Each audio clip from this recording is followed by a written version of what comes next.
It's tougher to find a 750 milliliter bottle of Sutter Home than it is to find a Riesling from Burgundy. Is that because they aren't hiding the fact that they're solely focused on mass production, or because the people just can't get enough? We'll find out in this episode. Let's hope it's not a waste.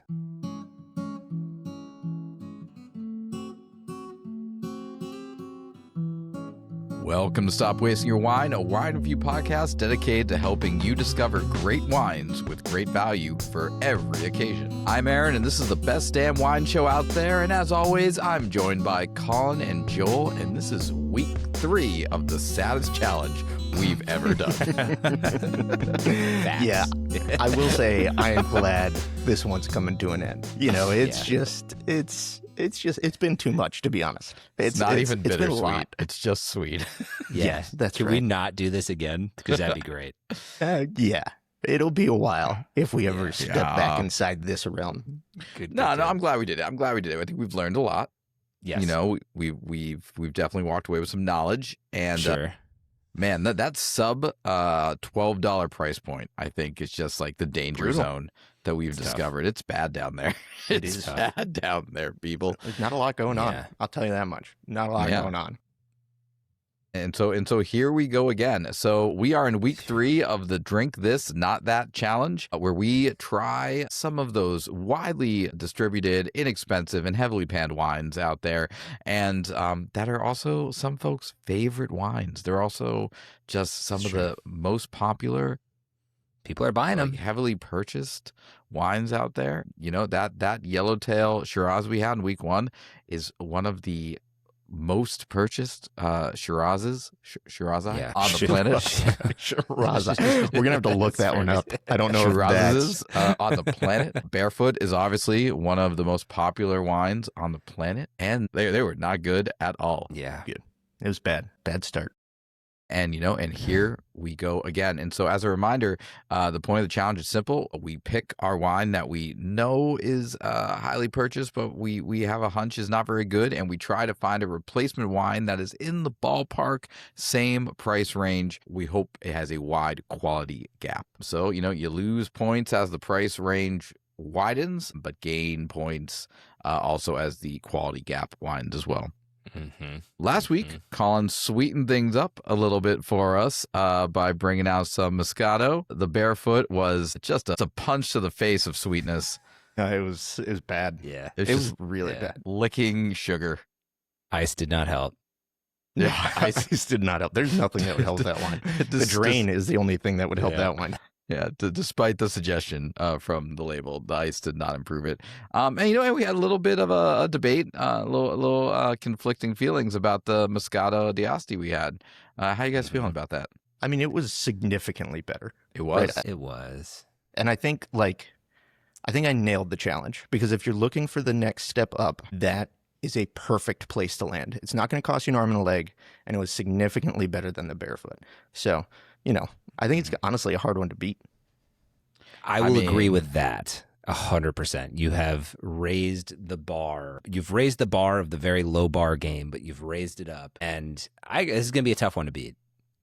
I mean, I don't know. I would go back and I would make my argument that the Penfolds was also a heavy step up from the Yellowtail and was also $3 less than your Moscato. So if we're going steps and also looking at price range, your Moscato was almost 3 times the cost of the Barefoot, which is a punch. I don't know how many people are going to make that jump if they like their Barefoot. No, I don't disagree. But I've got some more thoughts on that, but we'll leave them till the end. Yeah, but this is spicy. why this the end of this episode is going to be spicy, guys. Yeah. Oh my god. And that we're aspect gonna actually of this have to challenge get is out why like a rubric. This is terrible. I know. Yeah, we're gonna have to do math.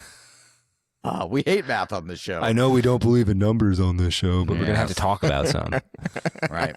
And so, man, we've done Shiraz, we have done Moscato, and now, just to make it that much worse, we're gonna get into a wine that no one has any complicated feelings about, Chardonnay. Joel, it's your week. What did you bring to us? I brought a bottle of the wine that my non-alcohol drinking parents seem to always have in the fridge from the previous Thanksgiving. It was just kind of always sitting around. The most recognized label in my brain, This is the Sutter Home Chardonnay, 13.1% ABV, $7 for, and I think we need to consider this in the calculation here, $7 for a 1.5 liter bottle. It's funny, too, because my problem with the Sutter Home's packaging, since we're talking about the size of the bottle, is you can either get 4 mini bottles or 1 giant bottle. There is, like Joel mentioned in the cold open, there's literally nothing in between. I couldn't find a 750 of Sutter Home's California Chardonnay to save myself. So I'm not sure what's going on there. I thought I ordered a 1.5, and then I picked up my package, and I got these 4 little itty bitty guys. Oh my God! You So, got little 1.5 ounces there. I like that. So I got poured in a glass, but also, just to test out, Preston's theory about drinking straight out of the container, hoping maybe I get more of the Sutter Homes experience if I just get it, right out. Maybe I'm getting more out of it. I don't know. I don't think for it. we're talking about the same thing. Curious for you. Ooh, I'm looking at his face. He doesn't seem too disappointed. He doesn't seem too excited either. Wow, what was the price on your little 4-pack of mini bottles? So my 4-pack was $6.37. Okay, Man. And something I learned about Total Wine, when there's steal, a 7 at the end, that is the lowest possible markdown for their sales. So $6.37. You caught their hot sale on those Sutter hot, baby. Cheap as you're gonna get it. That's perfect. The summer Bargain blowout. hunter, Aaron. Yeah, These are 187 milliliter bottles. that's probably all you should probably get of this at one time. If they sold one of those, now we're talking. But man, that's like a 200% markup. More, 300 to get it in a convenient portable form. That's where they're making the money. That's the margin right there, gentlemen. Did I get hustled? I think you might have. Shucks. Hustled by Sutter Homes. Don't put that on your resume. Gosh darn. What a way to go. All right. So Sutter Homes coming in. And what else? So after we power through the Sutter Homes, and who knows, maybe it'll be a surprise. What's going on with wine number 2?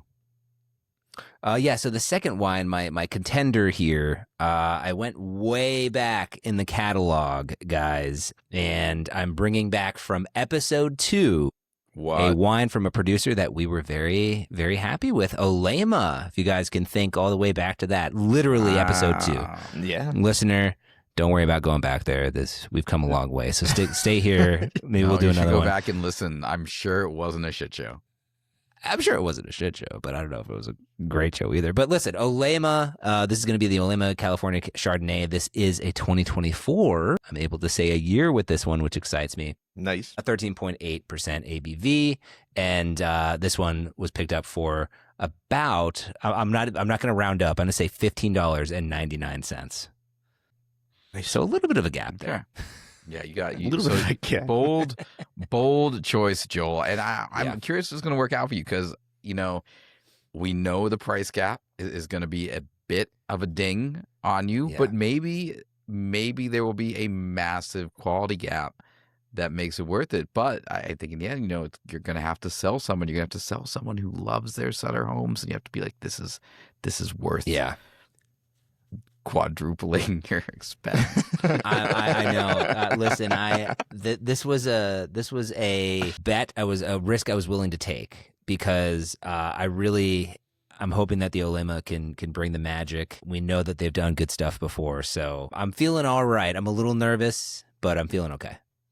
Hey, it might be a fair bet because $11 didn't do it.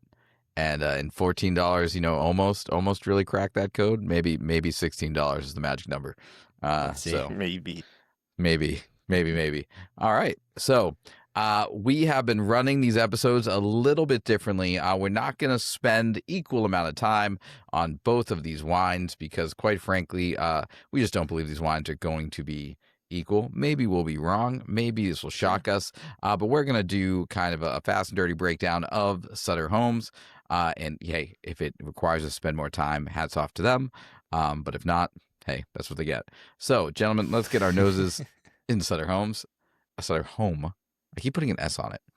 And let's see what they got cooking for us. Joel, since you brought this to us, do the honors. What do you got? What do you got on the schnoz there? I mean, it smells like wine. Nothing. It's interesting because nothing protruding harmful. Yeah. But very subtle what is there, and maybe just a little, like maybe just a little bit of peach, but like really light. That's pretty much all I'm kind of getting. Yeah, there's something in it. Wine, I think, is a great descriptor for this because it smells like somebody took all the flavors that could have been in there and turned them into one kind of amalgamous blob of flavor that you can't really pick anything out of. Like, it just kind of smells like Chardonnay is a neutral grape. I'm sure they weren't going for a neutral wine, but this is about as neutral gets. Sure. You know, it's very, there's just not a lot going on. And there is one thing in there, and I don't know what it is, but it's very unpleasant. Mm. I don't know if it's like alcohol or it's kind of. I can see like sort of on the end, like it's almost like you feel it in your throat as you're drinking it, right? Or that's smelling right. it. Yeah, that's right, 100%. And it's not overpowering, right? It's not like the one thing that you smell that makes the entire experience bad, but there's a little bit of just not good in there. You know, it just immediately reminds me, Colin, of last week when we put our noses in the barefoot. It's just like you're getting those like aroma adjacent smells. You're like, I believe this is supposed to smell like Chardonnay. You know, like this was supposed to smell like Moscato. And it's going to be really interesting when we open the Olema if it's going to be like, oh, this is what this was supposed to smell like. And if that's going to like click that into gear, we'll see when we open that up. But I remember last week that was a real big, like when we opened up the other Moscato, it was like, oh, this was the cousin of that smell. You know, that we got before. So that's kind of what I'm getting. I'm like, this is reminiscent of what I think Chardonnay is supposed to smell like. Fun fact for you guys too, amalgamous blob of wine smells was actually the first tagline of Sutter Home. They've since moved on, but they were very successful with that one. All right, but we'll say positive things that came out of those many words that came out, unoffensive-ish mostly. Yeah. I would say this smells the least bad of the wine, of the intro wines that we've had so far. Yeah. I agree. Not getting punched in the face with violent alcohol yet. Not getting over the top artificial smell because there isn't a lot of smell at all. Yeah. All right, let's take a sip. I love how we're celebrating the absence of bad. Yeah. Hey, man, the absence of war is peace, brother. So let's just keep it going. That's fair, yeah. All right. Colin, why don't you start us off? Now that you've got it in the glass, you've swirled it around a little bit. You know, the way it was intended. What are you getting on the palate? Yeah, it's about as neutral as it smells. Like, there's just not anything going on here. Like, I feel like they tried maybe a hint of oak. They tried maybe a hint of butter. And then the rest is just like tastes like wine. There is no discernible flavor in that entire, like fruit, in that entire glass. Yeah. There's just not a lot going on. And honestly, though, still, I would say the best of the ones that we've tried, just because it's so unoffensive. Like, it's just wine. Like, it doesn't taste like anything, but there's nothing so gross about it that I don't want to be drinking it, unlike the other two. I can see how this just gets pounded as a habit by someone who just like drinks this every day. Yeah. You know, it just becomes like a habit drink. It is generally unoffensive. If you put ice in your wine, this would just go down like water. This would just be water. I would argue it would go down like a very diluted fruit juice. Because I liked how you said it just tastes like wine. Because what I was thinking the whole time in my head was like, it's just like a little bit of a fruit juice. Like again, we keep saying nondescript, but I think that's right. Like it's a little, there's definitely some fruitiness in there. It's soft. Yeah, it is. But it's in there. It is. So I have had Sutter Home's White Zin, which I still don't totally understand what that is. But that's my mom's favorite wine, and she will have it on ice cubes, and I will just we've got past the judgment stage of this, and I have tried. I have found her rosés. I have found her things that I think are adjacent to what she drinks. Sure. But she likes the taste of it, and it's not that different from this, to be honest, because this is so neutral. Yeah. And that is just pink version of this. Mhm. And yeah, it's just like, it's so, I don't know how you would move her off that to something else because it is so neutral and basic and simple. Man, like, this is unoffensive. That's a good word. It's unoffensive. Yeah. Now, Damn it. do I want to go and drink more of this? No. Like, just because it's unoffensive, I'm not spending my money to drink this. There's a lot more interesting Chardonnay out there than to be buying this ever. So, while it is unoffensive, it's also not great. Like, there's nothing going in that's bringing me back for another sip. I mean, I think it's fair. We should be clear. Like, it's offensive to good Chardonnay. It's not offensive to our senses. Yes. As the other two have been. That's right. I would agree with that. I would totally agree. That's a great way of putting it, Joel. Like to be clear, if we're thinking about this in our reviewing brains, this does not even approach the world of casual sipper. Like, absolutely no, not even close. I want us to name. I want to name our review, and then I want to like put an aside because I think there's something like important to say outside of our review. So right off the bat, real quick, Joel, like, what would you call this? Oh, I mean, it's still a waste of your wine. Like, I'm pleasantly surprised, I guess, especially based off of our, not that picks in the last 2 weeks that have been truly scary. This one is not scary. And I like what you were saying where, like, yeah, I get why somebody who's just drank this for years just picks this up at the grocery store and drinks it, and that's their thing. It's not hurting, right? But it's still, if we're doing a review right now, I mean, this is a waste of your wine. Like, this is hardly in the wine category in my book. Yeah, no, I completely agree. It's a waste. I mean, it's barely touching the wine category. It's not at all interesting. There's there's nothing in here that makes me want to take another sip. It's just not offensive. Is the best. It's like, that's the best compliment you can really give this. But when you're looking for a good wine, even a casual sipper, it's something that brings you back in, that has a little bit of something that you want to drink. This, I don't want to drink this. It just doesn't make me hate myself. So, like, I love that. Yeah. That's kind of where I am with that.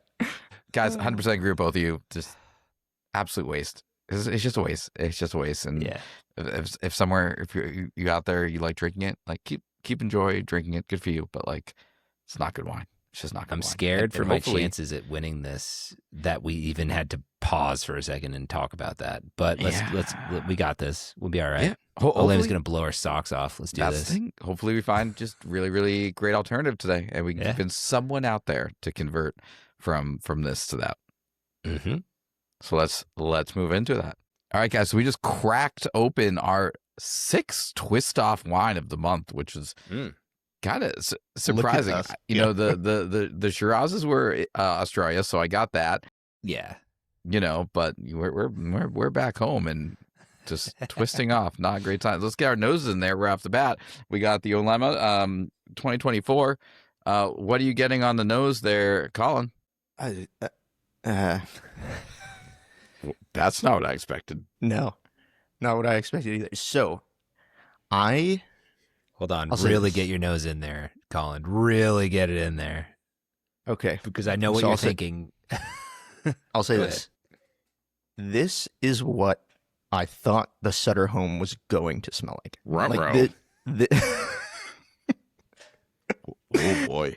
This is the flavor profile I was expecting from the Sutter Home, and we got nothing. This smells slightly buttery and a little oaky, but other than that, honestly, there's not. Maybe a little fruit, but it's really just butter and oak. A little. I was gonna say a little floral, but maybe not. Maybe just like a little honeysuckle-y. That's why I'm. Yeah, I don't hate that. But the butter. Yeah. I thought the Sutter Home was going to be a butter bomb, and it was flavorless, but there's no butter in there at all. But that's a very California Chardonnay style, right? Yeah, but the Sutter Home is California Chardonnay. But they're I mean, just California Chardonnay mass-produced is all over the everything, place. right? Like just You know, you can, just because it's California Chardonnay, it's really a landmine. You never know what you're going to get because the styles, depending upon where it's grown, are so vastly different. I'm with you guys. Oak, butter. Not just in general, like not a lot. No, And I there's am not a lot. shocked by that. Do we all have COVID, or are these just like not doing anything? We give each other COVID via the internets over the past couple weeks. I just don't think there's a lot going on as a Okie. There's still not a ton of fruit, and the butter kind of just shows up on the back end. It smells worse than it tastes. Yeah, I am shocked at how little is going on here. That's the key takeaway on this end. Like, it's just very thin. Yeah, it is. I want to say too, though, from a thinking about this challenge and thinking about these wines, these are two completely different Chardonnays.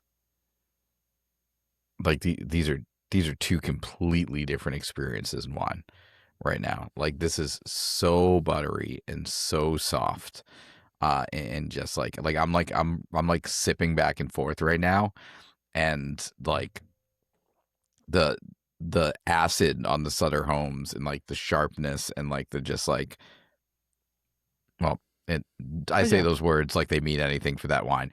Like it just has such like a harshness to it versus like the super soft butteriness of this. I'm like, I can't even compare these two things. Like if you like the Sutter Home, this is gonna taste like a completely different wine to you. You know, it's just they're not even comparable. Yeah, I'd agree with that. It is a very different experience. There's definitely a roundness to the Olema that you don't find in the Sutter Home. But I will say, like, I think that's one of the things that's enjoyable about this wine is, like, the mouthfeel is actually pretty nice. The flavors aren't great, but the mouthfeel is actually kind of enjoyable. Like, I'm enjoying that aspect of it. I just wish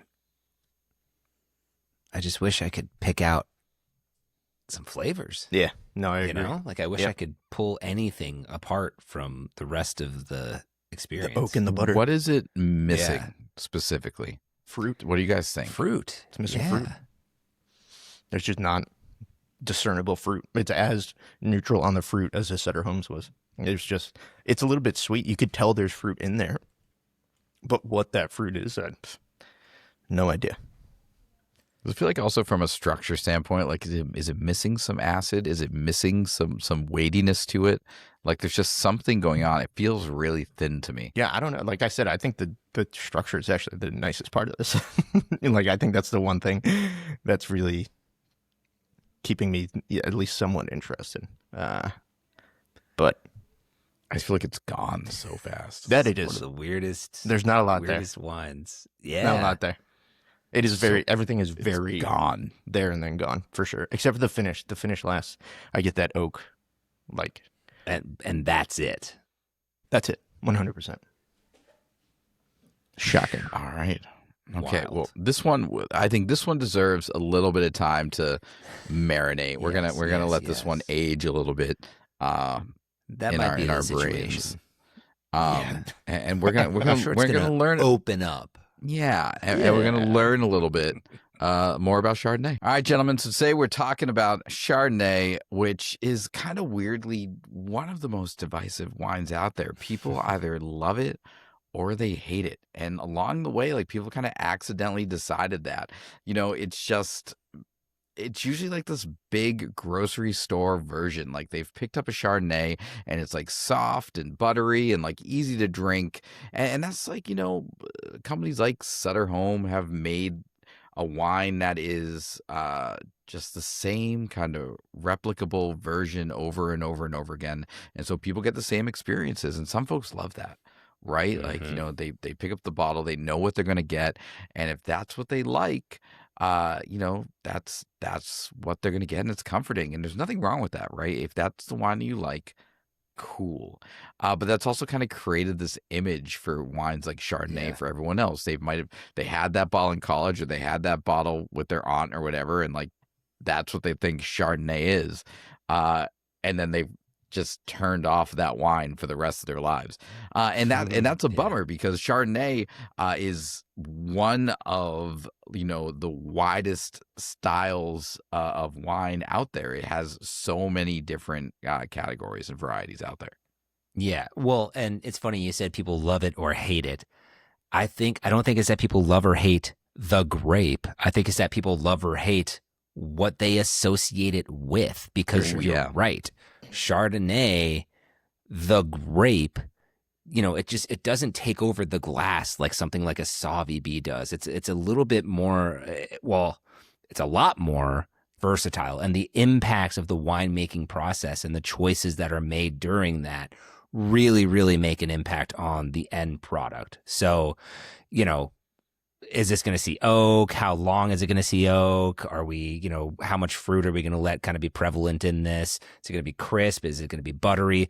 All those things go into the winemaking process and can take this grape and take it into completely different areas. That's why, we're drinking 2 California Chardonnays here. They're pretty different. We've had some other Chardonnays that are drastically different from this. It's because those choices during the winemaking process are really, really visible in the glass when you're drinking a Chardonnay. So I think, going back to what we said, you can have one that's really lean and bright, one that's very buttery and kind of elegant. And at the end of the day, I think we're right. People aren't reacting to Chardonnay. They're reacting to, is this heavy and buttery? Is this crisp and refreshing? And it can kind of run the gamut. Yeah, and I think especially at this price point, brands are shooting for that middle ground, right? Because at $9 to probably $14, $15, you're still going to be using the same type of California fruit. It's going to come from a warmer climate. You're probably looking at a lot of what we talked about when we discussed bulk wine is probably a lot of the same type of fruit you're going to see in this wine. So you're going to get that texture because of the little bit higher alcohol, because of the riper fruit. So again, at this level, usually the goal is to keep enough definition in the wine through its flavors and structure so that it doesn't all blend together. Although, honestly, from what we're seeing here, I don't know if either of these producers have done a great job of that. But, I think the big difference here in Chardonnay in general is soft, which is, what we're finding more in the Olema isn't always going to be the same thing as balanced, right? You can have a wine that's soft because they've just kind of chopped off the edges and rounded it themselves, or in maybe a higher end wine, it can feel smooth because of the winemaking process and all the structural elements actually fit together. And that's really the biggest difference, I think, from the kind of the category that we're drinking now and some of those higher end wines. And look, like, you can usually find the difference really, really quickly, right? Like, Chardonnay is not one of those wines that you have to really dig for the difference. We experienced that today. We opened one up and we got one that was absent of anything, and we were we were kind of digging for it's a little acidic and this, and then we opened another one up and we're like, butter bomb, right? It's either going to be full and make it be super acidic and make you need another sip, and there's going to be fruit there, or it's going to be kind of mixed and have blurs and just and just have that kind of big oaky feeling. It's all over the place, and it's just, that's the thing about Chardonnay. And I remember we talked way back, there's even a difference between whether it's cool climate Chardonnay or warm climate Chardonnay. There is so many different variables on what can impact the flavor profile. The only thing you can really do is kind of figure out which one you're looking for. 100%. I'm glad you said that, especially the oaky versus not oak. Oak versus unoaked Chardonnay, I think is a very common way to think about it. A lot of people will go to the store and say, no, I'm an unoaked Chardonnay person, or I'm an oaked Chardonnay person. And I get why that's the case. I mean, perfect example of how that decision can make a completely different type of wine experience. I do think, though, it makes sense to think about it from more of a perspective of how heavy do I want this Chardonnay to be? Like how heavy is that experience that I want to have? Because a creamy, kind of less heavy Chardonnay can still be really refreshing. It can still be its own sort of experience. And I feel like sometimes people will say, I hate the, Chardonnay style. I hate that oaky Chardonnay. But really what I think they're saying is I don't like that heavy style of Chardonnay, but there's lots of different kind of areas on the spectrum to look at there. Yeah. And Chardonnay is one of those grapes that you just have to try a bunch of it, honestly, because there are so many styles. Even in California, like Aaron said, you have your cool climate, you have your warmer climate, you have unoaked, oaked, buttery, and everything in between. And that's just California. And there's an entire world of Chardonnay outside of California. I mean, you go to France, you have Burgundy, and you have Chablis. Those two styles of wine, even though they're not that far away from each other, are completely different. Like, just so different. You wouldn't even know you're honestly in the same country because you have, the oaked, richer version in Burgundy, and then the more acidic, acid-driven version in Chablis. So two totally different wines. So if you've ever thought to yourself, I hate California Chardonnay, I would challenge you not to abandon the category completely, but really go out there and try a bunch of different wines and see if there's one that does fit your style, because there's a huge diversity in styles, and I think there's a style out there for everybody. Yeah, so I think the takeaway is pretty simple today.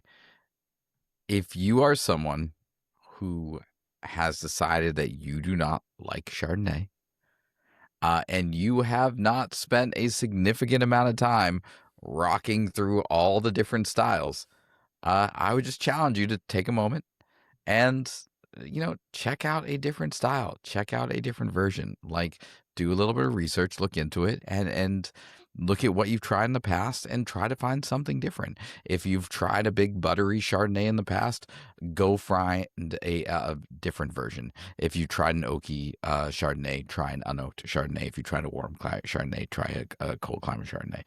Just try something different than what you've done before, because you might find something that you absolutely love, and you won't know until you try it. Amen. Well said. So, guys, we just learned a ton about Chardonnay, and I'm actually really inspired myself to go and find some new Chardonnays out there. I don't know. Yeah. I feel like it's one of my favorite grapes. You won't. And Chardonnay is just phenomenal. Like, if you haven't tried it, go out, try a couple bottles, because the difference between what we're drinking tonight and what you're getting out of France is like night and day. So I would 100% recommend Chardonnay from France if this isn't your style. Cool. All right, so we have given Olema some time to open up, to reflect on his choices. Let's check back in with it, see how it's doing, see what it has to say for itself. I'm not sure it's done a lot of self-reflection at this point.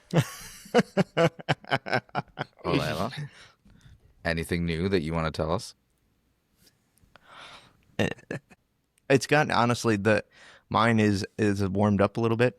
And the butter has really come forward, unfortunately. Like, I get a lot more of that now than I was getting at the beginning. I think it's because of the temperature difference. And I'm not a buttery Chardonnay guy, and this wine doesn't even do butter well. So I think that's the only thing that's really changed, which not hugely positive. That's a bummer. Joel? Yeah, no. I Starting your sentence with "yeah," "oh no" is never good. No, nothing. I was really hoping for a 180 on this thing, and no. All right. So before we get into that, I'm just going to remind the listener that here in the Stop Wasting Wine podcast, we don't believe in numbers. We believe in vibes. Must Share wines are exceptionally good bottles of wine that we just believe have something a little extra special that deserve to be shared with people. Solid pours are just really good bottles of wine with great value. Casual sippers are enjoyable. They're just not necessarily memorable. And wines that are overvalued, low quality, or just generally undrinkable are wastes of your wine. And of course, if we find an incredible bottle of wine that we absolutely love, each of us have a wine fridge that we can put 3 bottles of wine in each year. We can take them out. We can put new ones in, but we can only have 3 bottles of wine in at a time. Those are our 3 favorite bottles of the year. Who knows? Maybe a new one will go in tonight, but it's not looking that way. Joel, Aaron's you got get to go jibs. last because this is your. I'm hosting, so I'm going to go Thank second. you. Colin, how are you feeling about the Olema Chardonnay? Yeah, I'm not going to beat a dead horse. I'll keep this nice and simple. This is shockingly bad for $16. Like, we've had a lot of wine in this price range that has been very good, and this just doesn't hit it. It's not interesting. All you get is the oak and the butter. I wouldn't ever drink this again. I would absolutely consider this a waste. So that's where I'm putting it. It's just not a bottle of wine I could recommend. Yeah, bummer summer, Olema. That's what I'm going to say to you right now. With using all my wine vocab that I picked up over the past 3 years, we really like the rosé we did 3 years ago. And this one is no bueno. $16 and just really boring, and yeah, absolute waste of your wine. Joel. Yeah, I'm bummed. I mean, because we really liked that rosé, so I know they can do it. I will say too, there's a slightly higher tiered Chardonnay from Olema that I didn't want to bring because again, we're getting too worried about that price gap.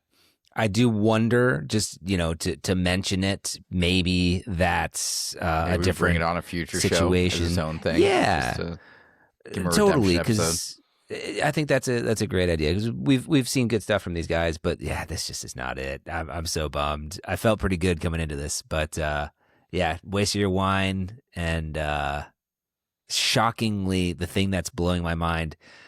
One of the things we're looking at with this challenge too is just that margin of price versus the margin of quality and flavor.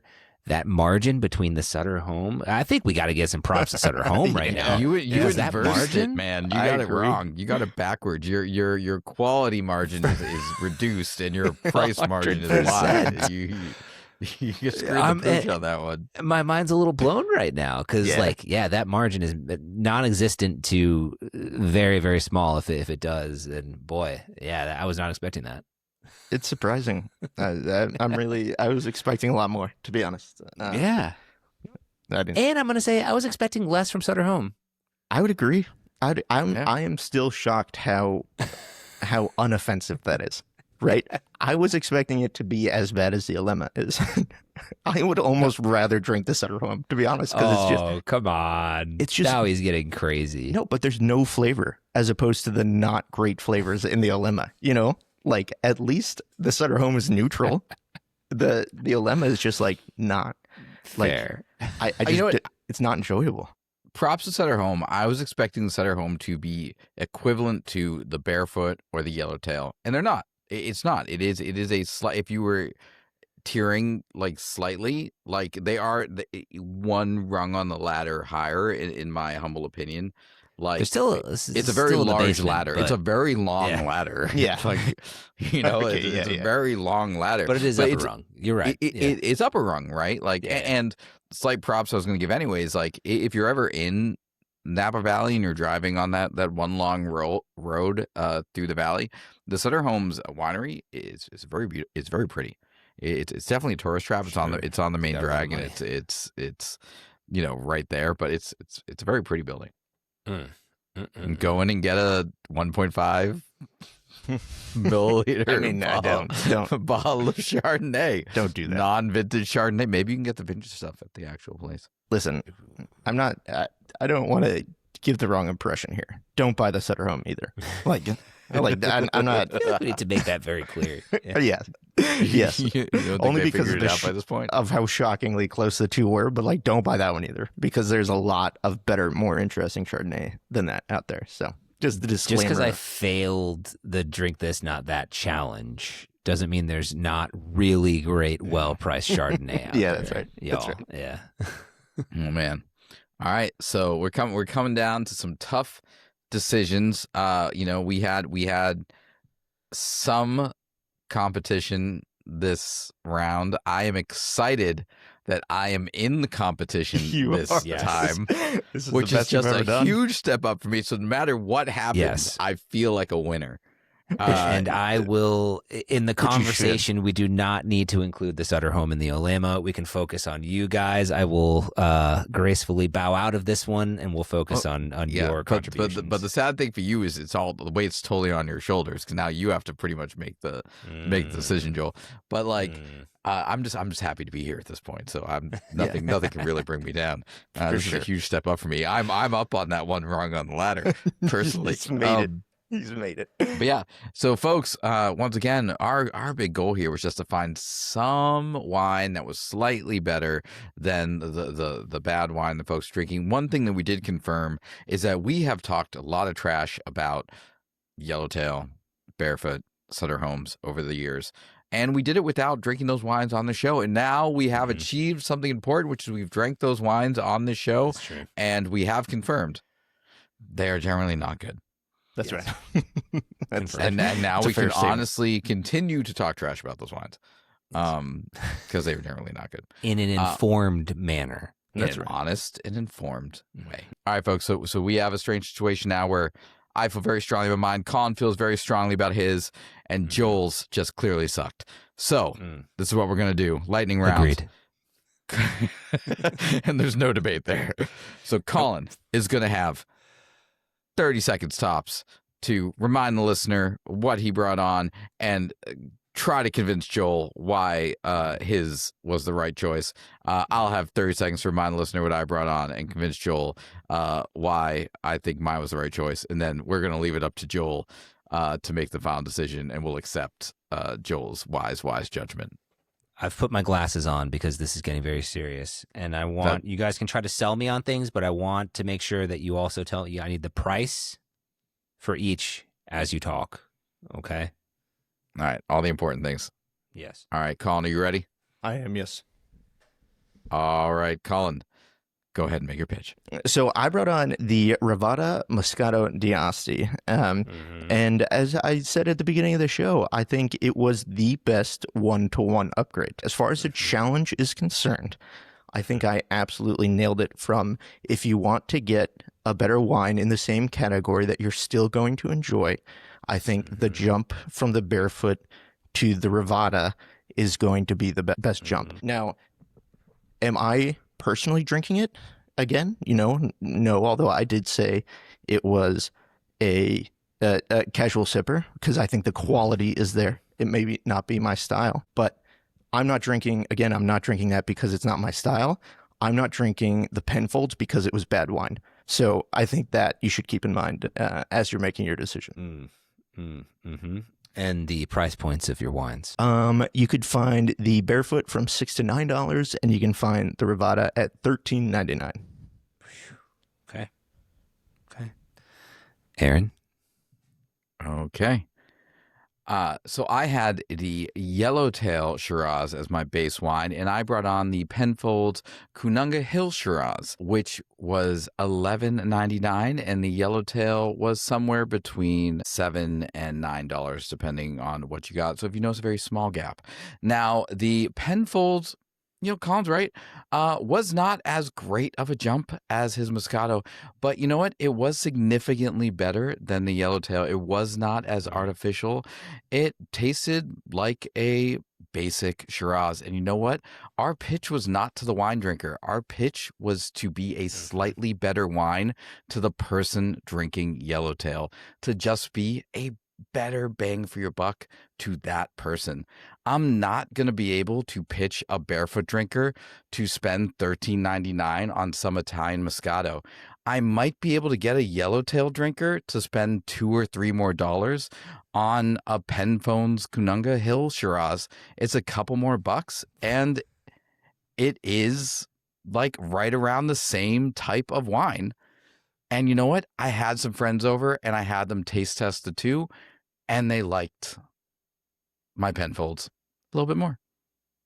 All right, as a reminder, the goal of the Drink This, Not That challenge was to find two wines with the smallest price gap but the largest quality gap. Colin, you brought in the Barefoot Moscato for $9 and the Rivata Moscato for $14 with a margin of $5. Aaron, you brought in the Yellowtail Shiraz for $9 and the Penfolds Shiraz for $12 with a margin of $3. looking at these numbers, that's a $2 difference. And I got to say that Rivado Moscato has a little bit more going on in the quality gap for those $2. Those $2 buy you a lot more quality.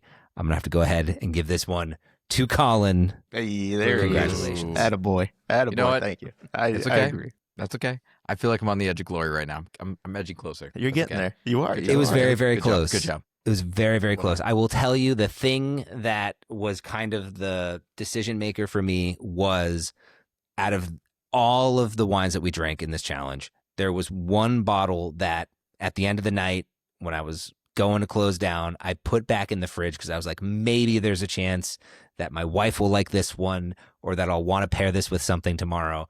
And that was the Rivado Moscato. That was the only one that I had any hope for or any desire to try again the next day. So that's kind of what did it for me. It was very close. Wonderful submissions by both of you, I must say. It's fair. You know, I'm disappointed with Penfolds. I gotta be honest with you. I was so me excited too. when I found out that they were venturing into the larger quote unquote bulk or mass produced world, and that was just not a. They dropped off too much quality, and we know that you can produce a large amount of wine and still uphold a really solid standard. And we know that because we had folks on from St. Francis, and we had their Chardonnay, actually. And we had their Chardonnay that is sold at that $16 price point that It we was looked very at good. today. And that Chardonnay was awesome Yeah. Yeah, it was. at 100%. $16. For sure. And so we know it can be done. Yeah. For sure. So there's no excuse just because it is sold at a wide availability. No Yep. excuse. But Agreed. congratulations, Colin. Well Thank done. you. Thank you. No, it was close. And I was surprised with Penfolds too, because that wine gets relatively good reviews. And I don't know if people enjoy it because it's a brand play and people just don't want to say bad things about Penfolds, but I don't know, the experience just wasn't there for me. Well, I think this is what we got to get into. It's about comparison. I think if you don't know any better, and I think we go all the way back to the beginning of the show when I happily brought on layer cake, right? And if that's all you know, then you don't know what good is, right? And when we put the Penfolds next to the Yellowtail, you could see why someone would think that Penfolds Canunga Hill is great. For sure. Because compared to the Yellowtail, that was great. It is wild how much better it was and still not being a great wine Right. that, which is, I think says more about the Yellowtail than it does anything else. Yeah. I think today was a success. Today was a success because we found a wine that maybe could have tricked some folks that we can now avoid. Sorry, Olema, not it. Yeah. We think you can do it with other ones. Yeah. We believe in for you. sure. We've Maybe. seen you do it. Okay. All right, folks. So fantastic. Thanks for joining us on that great challenge. We have a great month ahead of us. We actually have some incredible wines shared with us from the Napa Wine Company. They make up 3 incredible wineries, the Ghost Block Winery, Oakville Winery, and Elizabeth Rose. We got to interview their lead winemaker, Priyanka French. Just some really cool. incredible bottles that we get to share with you all. Very excited about this. So stay tuned for that. In the meantime, if someone wants to reach out, connect with us, or if you'd like to feature your wine on our show, Colin, how can someone connect with us? Yeah, sure. Hit us up on the gram. Stop Wasting Your Wine. YouTube, Stop Wasting Your Wine. If you'd like to email us, cheers at Stop Wasting Your Wine. And those are the best 3 places. You could just Google Stop Wasting Your Wine, and we are literally everywhere. We're just everywhere. Just Google We're us. everywhere. us. Yeah, Google. it's us. Google. That's right. Google. Fantastic. All right, everyone. We're so excited to continue chatting with you all and learning about wine. We'll see you all next week. And remember, stop wasting your wine. Bye, y'all. Bye.